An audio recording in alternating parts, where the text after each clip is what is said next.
Well, welcome and good afternoon. My name is Bill Schlosser. I'm Larry's brother. You can tell by the haircut. We're both the same. I'm the older brother. There was just two of us. And I just want to point out some housekeeping things that we have. If you need the restroom, it's out to the left, down the hallway, and you'll see it on the right. And the other thing is, there is a bar, a no-host bar. If someone feels the need to get a mixed cocktail or something, they can do that. Although we do have wine and things up front. We have iced tea and water and coffee and beer that we didn't know we were going to have until we walked in. Whoa, who ordered that? That was in your contract. So we have to take it, okay? We have to drink it. Yeah. There's a few people that are going to be missing today, namely about 4 people from my family that came down with the COVID. Don't worry, they live in Southern California, okay? So if it makes you feel more comfortable, we have masks out there and sanitizer, but there's no pressure. You do what you want, that kind of thing. So I just want to point that out. And also, I want to give a big thanks for all the people that came from out of town. For instance, from Nevada was Dennis and Sally, Mickey and Sandy from Idaho, Rochelle from San Diego, and Amy, Robert, and Bella from Tennessee. Took them a long time to get here, but they made it. And my son and his lovely wife right here drove up from Huntington Beach, and that's where I'm from. And those two, Cameron and Christian, drove all the way up from Southern California also. So really appreciate everybody coming out today. Okay? Thank you for joining us today to celebrate Larry's life and to share your memories with him. We're going to keep this relaxed and positive. We're not going to get down as much as we can, but we do have tissues in case there's certain moments that'll get you. Martha chose the celebration of life because that fit Larry so well. He was a unique and amazing person, so full of life and laughter. Larry was full of life himself. He was life itself. Boisterous, witty, humorous. That was Larry. And so we just keep that in mind today. We're going to have mics at the tables. If when it comes that time, if somebody wants to speak or say some words, you can sit at the table, use the mic, or stand up, or come up here, whatever you want. But if you don't feel comfortable at the moment of saying anything, there's no pressure on anybody to tell something. It could be one word, it could be a sentence, it could be a little story. I found this quote from Dr. Seuss which I think fits the situation. Don't cry because it's over, smile because it happened. And I think Larry happened in our friendships and in our family. So we want to keep that in mind, and that was the whole crux of the whole celebration of life here for you. And at this time, well, first I want to thank Pastor Mike. Is Nurse Tab here? She didn't come. Well, during Larry's struggles at the end, and this is the only time I'll mention that, Pastor Mike and Nurse Tab was so much to the family. They offered their comfort and care to both Larry and the family. Pastor Mike continues to make calls to Martha and have great discussions and things like that. And Nurse Tab that's not here, she went above and beyond. You know, she came over the house with food, and she just had this connection with Larry that she didn't with a lot of other patients. So I just wanted to acknowledge that, the care and love that they gave Larry and Martha and the family during this. Mm-hmm. And at this time, I'd like to invite Pastor Mike up to say a few words. Thanks, Bill. Mm-hmm. Good afternoon. Thanks for letting me be here. What a special time it is to celebrate Larry today. I just want to say, first of all, that my time with Larry was short, but significantly less than yours. And so the things that I'll be sharing today are things that I observed about Larry and who he was, he and I, in our relationship for this short time. However, I feel like I got a really good picture of Larry. From one of our first conversations when Bill was sitting in the room and Larry was in the room, and we were just talking about life and reviewing life review. From our couch conversations with Martha and Larry in the living room as well. So one of my first memories of Larry, and I'll begin with this, is that he, first of all, it was really difficult to get a meeting with him. So it was on his terms. And I love being chaplain because that's where I dwell. I dwell on others' space and holding space for them and on their term. And I loved it that it was in the home. And I got a chance to really see him in his element. So that was really a beautiful time for me. So the first time he says, well, Martha may not be here. I think she's having lunch with her sister. And so I came to the door and he answers the door. And he's a very tall guy. Well, most people are tall for me, that I get, but he was especially tall for me. And one of the things that he did, I thought this was pretty funny, is that he's like, here, come here, have a seat here. And then I'm walking around him and he just kind of stops me for a minute and he stands there and he looks down at me. He's like, do you feel short today? And I said, Larry, I feel short most days. There's very few days that I don't feel short. That was his humor to me. I love that about him. I loved Larry's humor, and he had sarcasm down, that guy. I'm just the innocent bystander of his sarcasm, so it was really great. It was really great. We had a really special space for one another, I think. There were those times when he would ask some really deep questions, and he was just in that space of asking some really deep and hard questions that often I could not answer for him. But I was willing to take the journey with him in it, and it was really, really special. So the strengths I observed in Larry were these things. He was an achiever. He worked hard and possessed a great deal of stamina. He would take immense satisfaction in being busy and productive.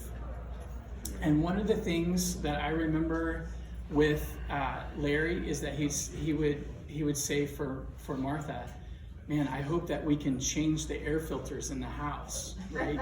I mean, he was already planning ahead about this. I need to plan about this. And I said, Larry, I think it'll get worked out. So let's keep going here.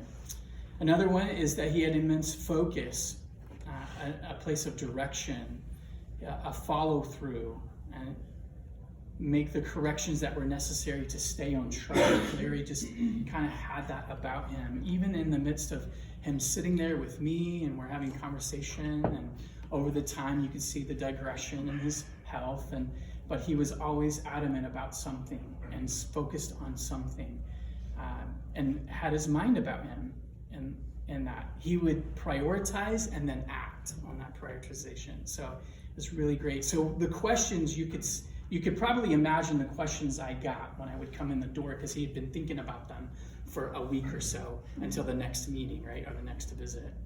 And I was blown away. I was like, how are you coming up with these things, and how are you doing with the question? And he's like, well, I've had a week to think about it. I'm like, yeah, I don't really think like that. But he had woo, and if you understand what woo is, it's winning others over.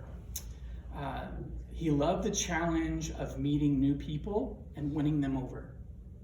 And he would derive and find satisfaction from breaking the ice and making connection with someone.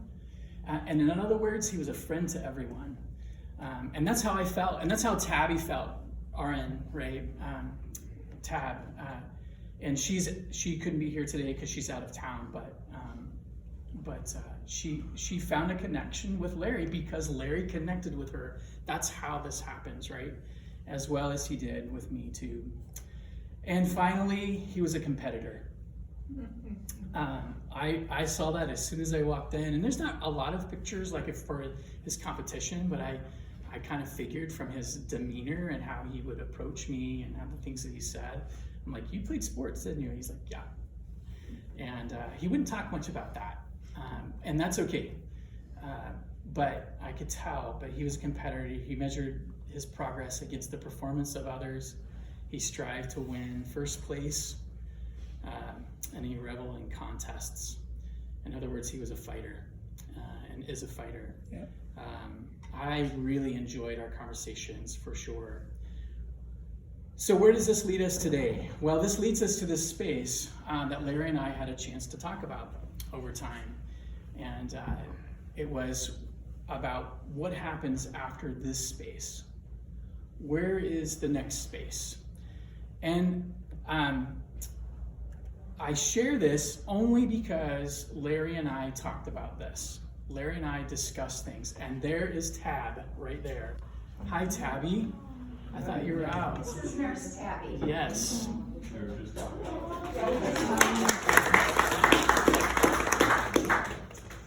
So Tab, I was talking about the connection that Larry had with us and how you had a special connection with him and how he had a special connection with you. So thank you for serving him, Tab. We appreciate that.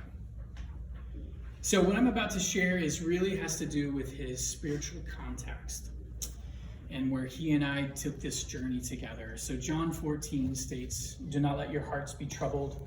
You believe in God, believe also in me. My Father's house has many rooms, and if that were not so, I would not have told you that I'm going there to prepare a place for you. And if I go to prepare a place for you, I will come back and take you with me to be in that space." And often this is referred to kind of in time space, but I want to reflect to this space actually in what Larry is already doing. An already space where he had already began to think and to feel in that space. And these are conversations that he and I often had together, not only in the living room, but eventually into the bedroom, where he would spend time there. And he would also say that in all honesty, Larry was like wrestling with his spiritual context. But in the end, this is where he arrived. This is a space where he and I came to. And he would also say in John 11, would want me to share this. And he says, "I'm the resurrection and the life. The one who believes in me will live, even though they die in this body, in this world. And whoever lives by believing in me will never die." And so he felt he could receive that and grab that. This is something that we had talked about together. I also want to share briefly, and I know that we're on a time space here, and I know you've got some more things to say, Bill, so I'll try to get through this little section here. But I see him as a hero, and here's why. H in the hero is that he would give help to anyone, or at least that's what he portrayed to me, especially to family. E is that he would explore, and he was an explorer who had adventures and memories probably with each and every one of you, if not a lot with Martha and with his family, direct family. And R, he was a rescuer. He wanted to rescue people. He found that finding a space of kind of like the mother hen thing, like come here, I'll hug you, I'll keep you, we'll do this together, right? And O is he was opportunistic, right? So he found opportunities to share his gifts with others and to train you up in that gift. Those are some things that I noticed about Larry and who Larry was. And in this final thought, there's no greater command of God than to love God and to love others in the same kind of love. And I know, and you would agree with me today when I say, if anything to remember Larry by is certainly how he loved people. And this to me is truly a hero. Finally, he asked, I remember entering the room, final moments, 24 hours. This is not a sad piece. This is a great piece. And he looks at me and he says, "Can you say the Lord's Prayer with me?" And I said, "Yeah, let's do that." And so I want to end my time with us today by saying this Lord's Prayer. If you know it, you're welcome to say it.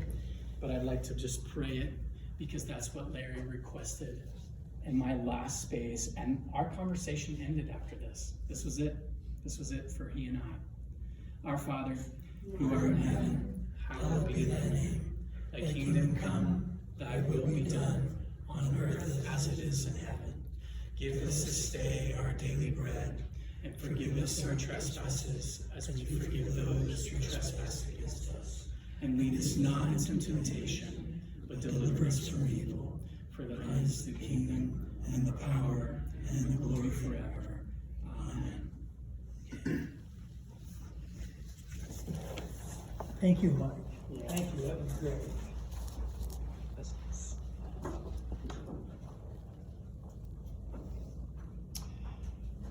Well, I'm going to paint a picture of Larry's early life, because I'm the only one in the room that knew him when he was younger and as a baby. Everybody here knew him as an adult. Larry was born May 31st, 1946 in Belva, North Dakota. I don't even think it had a red light. It was such a small place.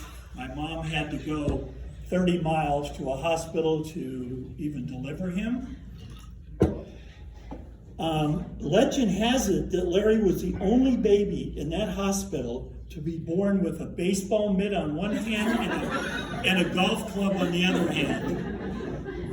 And if you know him, those things from his birth, him giving birth to those things, that carried through his whole life. That was his passion: softball, golfing. So that's how that all started. From the time Larry was small until he almost got in high school, I think it changed mostly when he got in the Army, he was actually shy, held back, and was a bashful person. And he always held that. He says, "Bill, you always tried out for all the athletic teams, and I just didn't, because I was, I was too shy to even try out for teams." And the Army changed him on that. He came out. Of course, you guys all know that. Everybody in this room is that, what's he talking about? If you know Larry, witty and loud and boisterous and laughing and everything. So it totally changed. We always said we had the perfect family life growing up. And I always refer to like the TV shows of the late 50s and early 60s, like Leave It to Beaver with the Beav and Wally, and Ozzie and Harriet, David and Ricky, where the dad worked, the mom was a homemaker, ran the whole family, the budget and everything, and then the two boys. We never had any conflicts. Of course, we did boy things and so on, but we really didn't have any family issues. So our memory of our growing up was perfection. We just oh my gosh, it was just such a wonderful time. Larry and I were 6 years apart. I was 6 years older. And I don't think he could pronounce brother or Bill, so he called me Brub. And all the family knows about this, B-R-U-B, Brub. And we call each other that all through our life.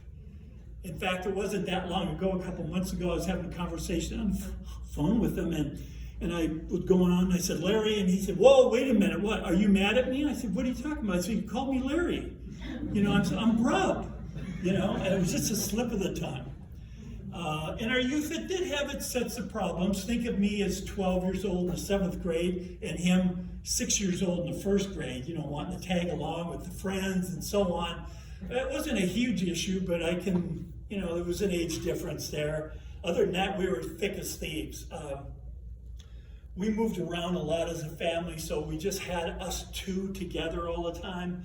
I can remember his growth in Little League was his first game. He committed an error, which caused the team to lose. And as I chided him all the way home, he was crying and everything. And I watched that growth to where he made All-Stars 3 years in a row. And partly it was because one of our favorite things was to play catch. We played catch for hours, either with a baseball or a football. We'd throw a high fly and try and run under it, say at bottom of the ninth, bases loaded, 2 outs, and that kind of thing. So we played a lot of catch, and the other thing we did a lot together was riding bikes. We rode bikes to the movies. We rode bikes to the swimming pool. We rode bikes all over the place. And those were some of the little things that we did together. What I called a wool suit to church. My mom took us to Sunday school and church every Sunday, and she got us these brown tweed, all wool suits, and they itched like crazy. We were moaning and groaning all the way to church, crying. Then I came up with a brilliant idea. I don't care if it's July or August. We wore long johns underneath it. So we had the long johns. I'd rather sweat than itch through the whole thing. It was etched in my mind. And then we had snowbound days. We grew up in North Dakota where, it could be 20 below and snowing all the time and things like that. And we did things like, I can remember just in my mind, us laying on our stomach, coloring. My mom always gave us color books, and we'd color for hours, and he'd look over at me and, how do you stay in the line? How come I can't stay in the line? And I can't remember what I said, but I should have said, well, I'm 6 years older, and I can stay in the line. And we had board games and so on. Larry loved watching TV with my dad, and this was on the cusp of going to color TV, because a few years it was black and white, then it was color. Their two favorite kind of things to watch on TV were Westerns and wrestling. And Westerns like the Cisco Kid and Red Ryder and Hopalong Cassidy and Roy Rogers and the Lone Ranger. He said that was one of his favorite times, to sit on the couch with Dad and watch those. And the other thing was wrestling. Not kind of like it is now. It was more of it's a show now too, but it had characters like Yukon Eric, Whipper Billy Watson, Killer Kowalski, and his all-time favorite, Gorgeous George, if you remember him. He would come in with the satin cape on, and he had the all platinum hair, and he had gold bobby pins in there. And when he got up on the mat, he'd throw gold bobby pins to people. And Larry said to Dad, when do we get to go watch him so I can get a gold bobby pin? So those are some of the things. My parents, they were in construction and we moved around, and their big thing is in their conclave of people to visit every Sunday afternoon. So that left Larry and I alone most Sunday afternoons. And we would play this one game called Roll the Sock in the Cooking Pot. We'd take two of my dad's socks, roll them together like a ball. Why we didn't use a legitimate ball, I don't know. Maybe we didn't have one. And we'd have put one of Mom's cooking pots on the couch. And one person would have the sock and they'd start in the hallway and run. So it was a combination of football, rugby, basketball, and you were trying to stop the guy. Okay, so I'm 12 and he's 6, and I got the ball. You know what's going to happen. A lot of crying and so on. But we did that so many times. And then what Larry calls, when we became knuckleheads, is we did the same thing with marbles. On that same couch, we put a target. And then we had marbles, and we'd try and hit that target. And we'd move back further and further. Well, above the couch was a shelf and a mirror behind it. And Mom had pictures of the families. So Larry lit an errant throw go, and it hit that mirror. And we both looked, oh my God, we're going to get killed.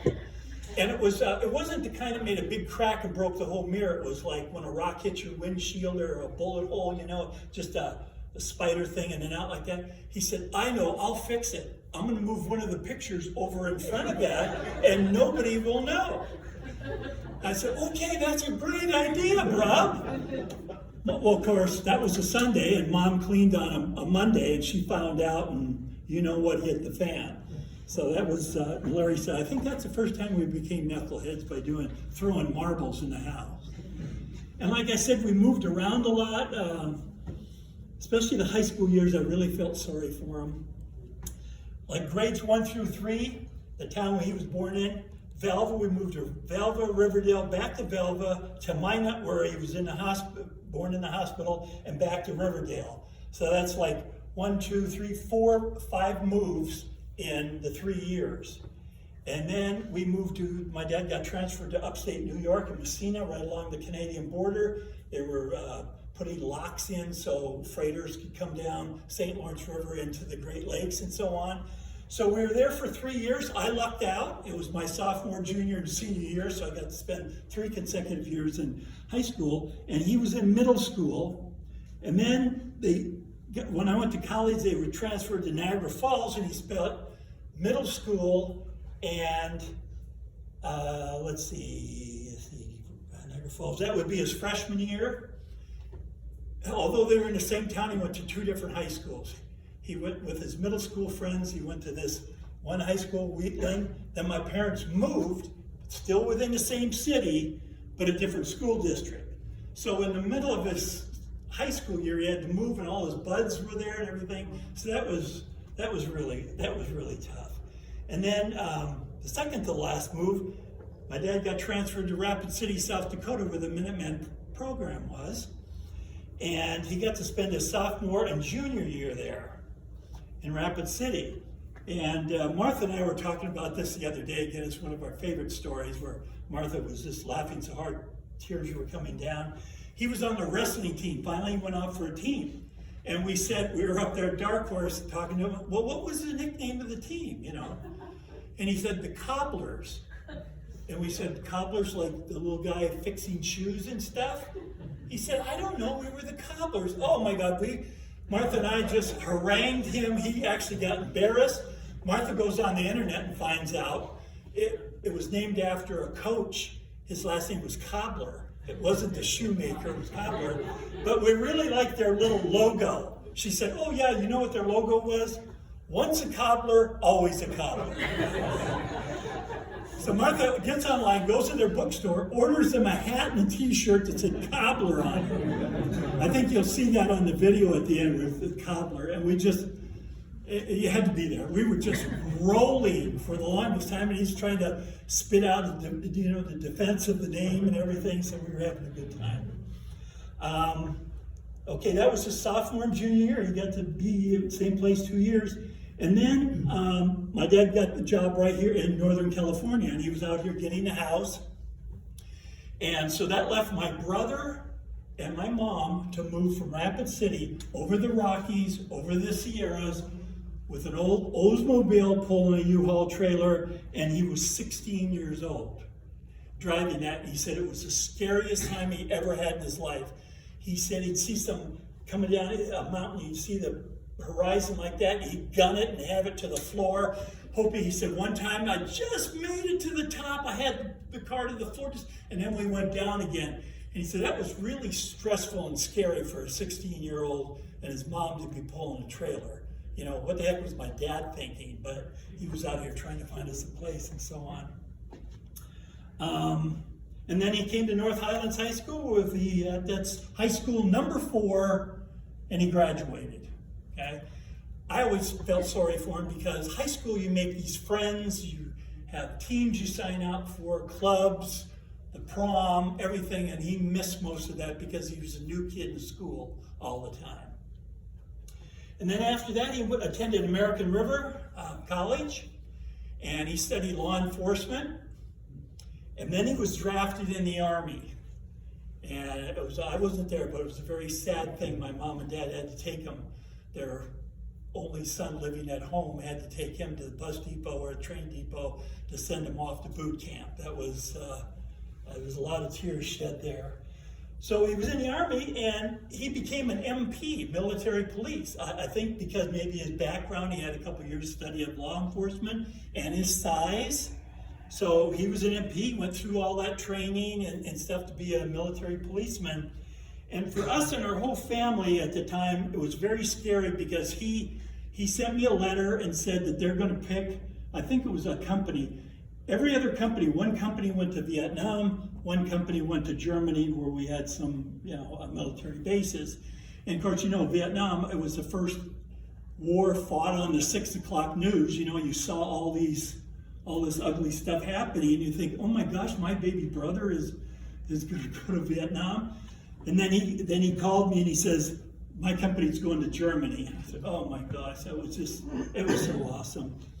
And then after he got out of the service, he flew into LAX to come down and visit us and took a bus, and we picked him up at the Disneyland Hotel for some reason. I guess that was a drop-off point at that time.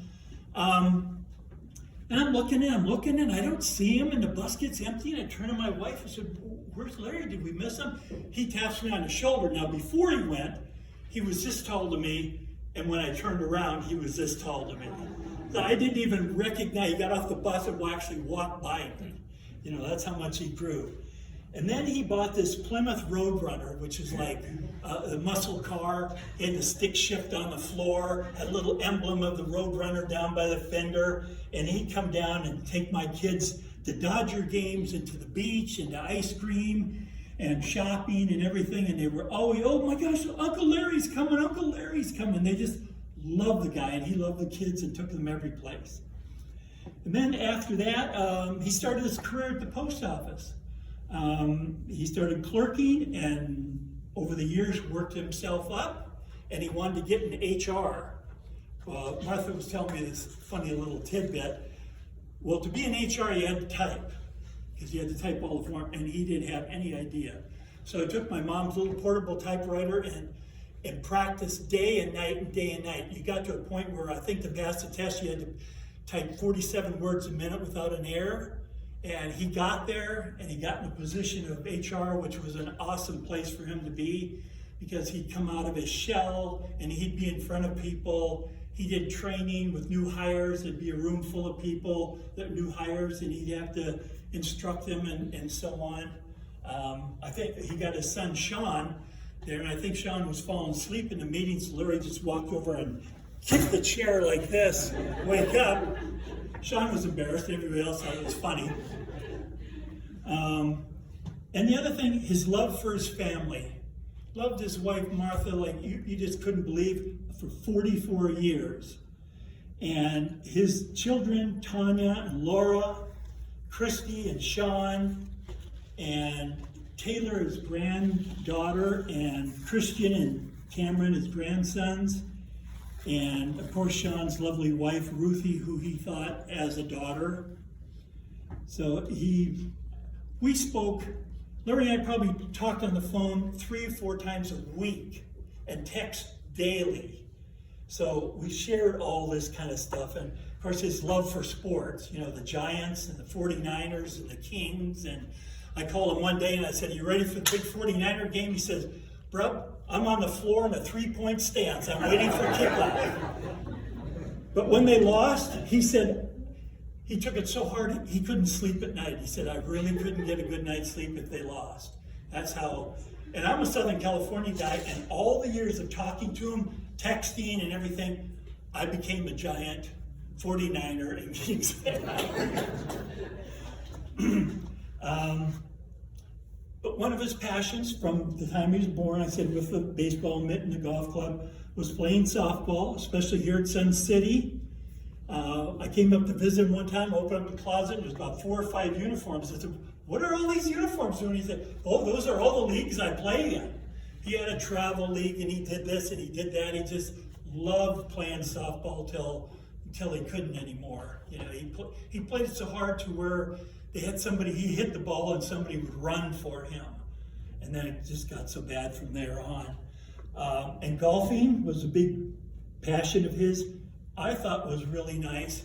He had a foursome of friends that golfed every Thursday for years. And they're here today, Mickey, Rob, and Jimmy. And they golfed, and then they had lunch at the 19th hole, and he just absolutely loved that. For, you know, it's a shame that he couldn't continue that. It was just one of those things he couldn't, but he loved that kind of thing. The other thing, he was a dancer, and I don't know if in your family one's here. I'm telling you, he was at 3 of my children's weddings and 2 of my grandchildren's weddings, and you know those songs where you get up and it makes you get up and sing while you're dancing, like YMCA and Shout by the Isley Brothers. He's up there ripping up. I mean, he's grinning from ear to ear on every single dance. He absolutely loved that. And he loved to give me, I should say a little softer, he loved to give me a hard time, kind of like Pastor Mike was saying, he could be sarcastic and stuff. A couple of illustrations. You know, his birthday, as I mentioned, was May 31st, okay? So it got that day and I got busy and I gotta call Larry. And it got late in the evening. I said, oh, it's too late. I'm gonna call him the next morning. So I called the next morning, saying happy birthday to him. He said, well, you're late. And I started explaining, you know, thinking I'm one day late. He said, no. What month is my birthday? I said, May. What month is it now? June? He said, you're a month late. I said, oh my gosh, talk about, you know, cutting corners. And he always worried, Martha and I've talked about this a lot, he always worried about others before himself. Every time I spoke to him, when Martha was still working, I can't believe she works that many hours and she's so tired and blah, blah, blah. And then when she retired and then felt she had to get a job because she was a little bored or whatever, and so she was on her feet a lot at Brighton's. And he'd always go, I can't believe, he called her the chicken. He said, my little chicken is standing on her feet all day long. And then he'd rub her feet at night with the lotion and rub her feet and so on. But he was always worried, you know, when I'm saying I'm going to come up, he said, oh yeah, great. But don't make a mess for Martha. He said, pick up your shoes. Any plates or things, make sure you put them in a washer. I don't want her to have to do all this stuff because you're here. I said, yes, Mom, I'll do that. And then with me, you know, I would come up here and he wouldn't allow me to drive in the winter because he always thought the grapevine would be icy and there would be the fog down here or whatever. So I flew that time, but in the summer I drove. But every time I stopped to go to the bathroom or get something to eat or get gas, I had to text him and say, I'm here this many miles, everything's good, I'm on. So he always worried about that kind of thing. The other thing is we were great reminiscers.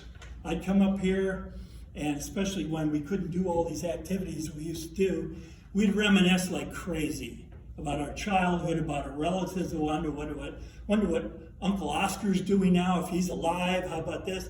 And one of the little hang-ups, he said, I wish I would have asked Mom this. You know, his name was Larry, and he knew that usually the proper name for Larry is Lawrence. Like, he said, you're William, and you're Bill, and there's Michael, and there's Mike. How come I'm not Lawrence? Why come I'm just Larry? I said, well, you should ask Mom that. He said, yeah, I should have. And he said another thing about my middle name, Ronald. He said, we got 80 jillion cousins. Nobody's Ronald. Where did Mom pick Ronald up at? So he'd get all worked up about that, about his name. Marty, we're way past time. Should I continue after lunch, or I just got? How much longer do you have?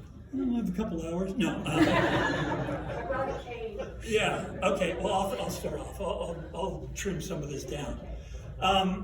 Instead of my favorite moments, I'm going to share Larry's favorite moments, which I agree with everyone, because as we reminisced, we went over every one of these stories 100 times. We loved them so much we kept telling these stories. We used to rent bikes and ride down the American River. And this one time the guy says, well, I'm closing at 5 tonight, you guys got to be back in time. If not, you're going to pay for an extra day and you have to keep those bikes and return them the next day. Well, we got galley-legging around and stuff like that. All of a sudden it was 20 minutes to, and we've been riding for an hour and a half. And this is just the opposite. When we were kids and I'd ride, he yelled, bro, let me catch up to you, don't ride so fast. Well, it was the other way around. He got this big hulking guy, he's riding, and I'm yelling, Rob, wait up for me, you know. But we finally made it. And of course, we always went to Apple Hill. Every time I came the first part of November, we'd go to Apple Hill, which was just an awesome thing with Martha, the three of us, and all the good things they have up there, the little shops and all the good eats and so on. So we had a great time going up there. When they lived up in Dark Horse, before they moved to Sun City, they lived up in Dark Horse, which is part of Auburn, up in the hills, custom homes.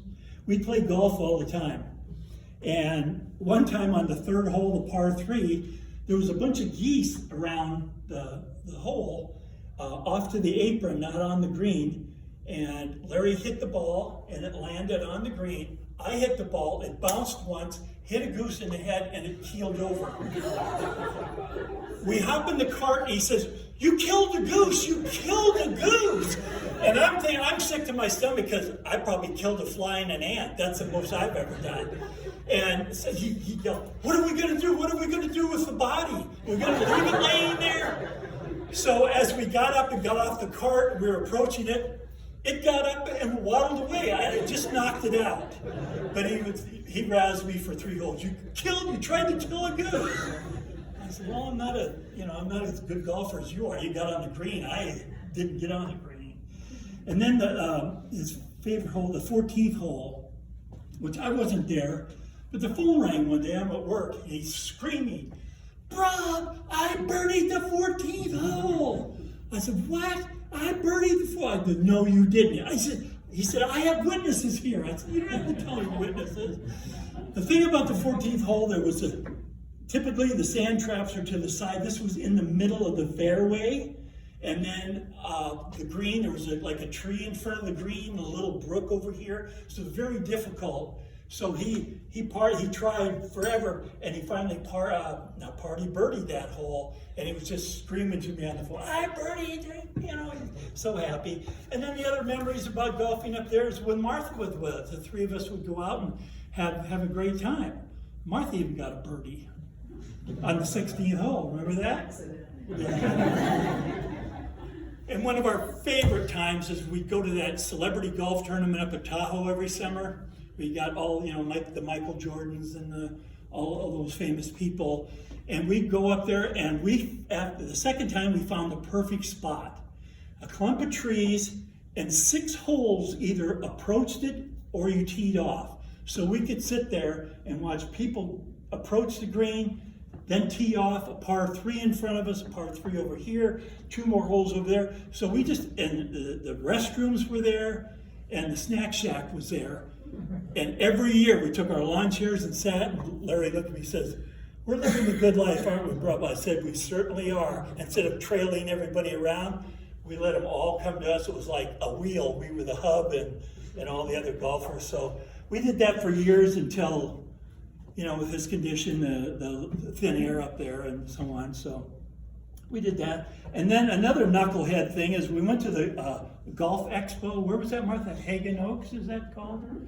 And where they have all the vendors would have tents, and they were selling stuff and different things. And he got this driver, and they had the driving range and everything, and all the markers out there. And he hit that ball, and oh my gosh, got on the green all the time. He fell in love with it. But it was super expensive. But they talked him into it, and he bought it. And then all the way home, he said, "What am I going to tell Martha? What am I going to tell Martha?" And I brought that up the other day, and she said I didn't know anything about it. So evidently he covered it up in the checkbook, or he sent it back. I don't know which one. And then I got a putter, and they kind of sucked me in. There was a putting green there, and I think it all tilted down to the hole, and this was a big heavy thing, and I was drilling them left and right. So I said, "Hey, I'll take one of those." And we got on the golf course, and neither one of us could use it because it was as heavy as a sledgehammer. I told him, "I'm coming up to play golf," and he said, "Don't bring the sledgehammer." I said, "No, I already threw it away." And another thing that was kind of sad, but we rehashed it a million times, my wife passed away in 2004, and Martha and Larry came for the funeral. Martha had to leave right afterwards and fly out, and Larry was driving. So after about 2 hours, I thought I'd call him and say, "How's the drive going and everything?" And he said, "What do you mean how the drive going? For the last hour, I've been on the phone with an attorney, my insurance guy, the builder." I said, "What? Our house burnt down." I said, "Nobody's house burns down." "Yeah, it burned down." And they hadn't moved in yet. This was first part of November, and they were going to move in between Christmas and New Year's. They just had to put the cabinetry in, and the house was done. Well, they had a acetylene tank there drying some tile or something. It tipped over. burnt the house right down to the concrete, scorched the concrete and everything, and they had to rebuild it, so they lived in a rental place for another year or whatever. So, and we went hiking there. Oh, and another little funny story, what I call the rubber chicken story. Martha was out of town on business. Larry just had ankle fusion, so he had a cast on. He couldn't even touch it on the ground. He had to hop on one foot. So the neighbor lady was making us a chicken dinner and sent her husband up. And just the three of us were having this chicken dinner. Big old round loaf of bread, fresh, and this chicken. So I'm chewing away at it and chewing away at it and chewing away. It's not going anywhere. I'm serious. I just kept chewing. I looked over at Larry. He was looking over at me, and I said, it's not going anywhere. Then he did the Seinfeld thing. He took a napkin and he was spitting all the stuff in there. Me, I just put it back on the plate and kind of stirred things around, and we were eating the bread. So finally the other guy says, wow, he says, anybody for seconds? And we said, no, we're good. And the guy says, I'll have seconds. Is that okay? I said, yeah, go ahead. So we had many laughs about the rubber chicken story. We were just chewing. And I'm not exaggerating. I'm chewing and I'm chewing and I'm chewing. And this guy loved it.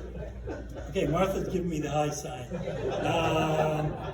Another couple of magical things, Martha, I have to get these two things in, is, there's a time where just like magic happens.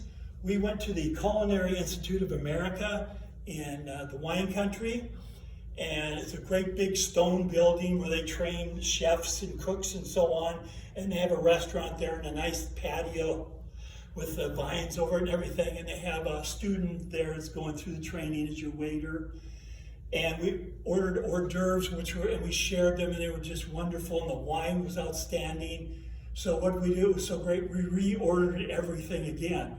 And it was just one of those magical, the weather, the vineyards up on the hill and everything. It was just, we could never recreate that. And that was we always talked about that. We could never recapture that. And the same thing went to a local winery here called Wise Villa.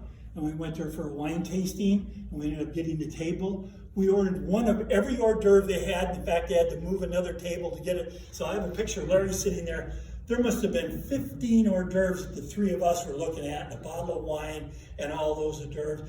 You can never recreate that again. That was always one of our favorite things to do. His sports bucket list, he's been to several Super Bowls. He's been to the U.S. Open here at Pebble Beach. He's been to Long Beach at the Grand Prix, the motor racing down at Long Beach. And one thing, I treated him to one of his bucket lists. I want to go to the Ryder Cup.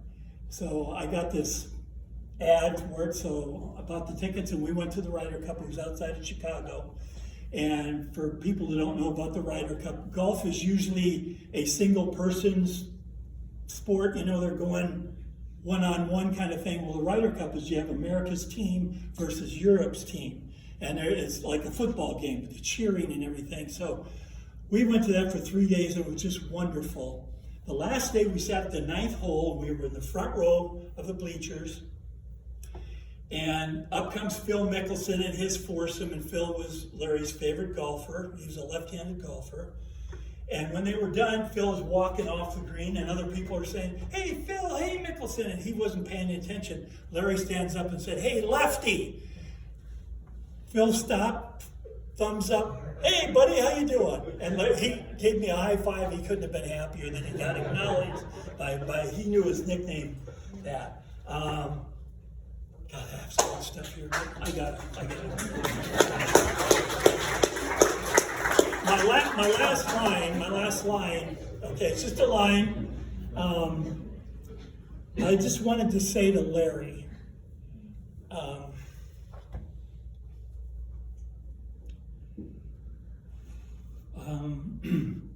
I'd give my best day to play catch with you one more time.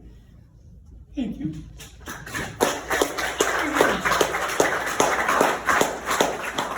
Okay, we're going to have lunch right outside here, and you bring it back to the table, and maybe we can make up some time about halfway through lunch. We can start reminiscing again and share some stories.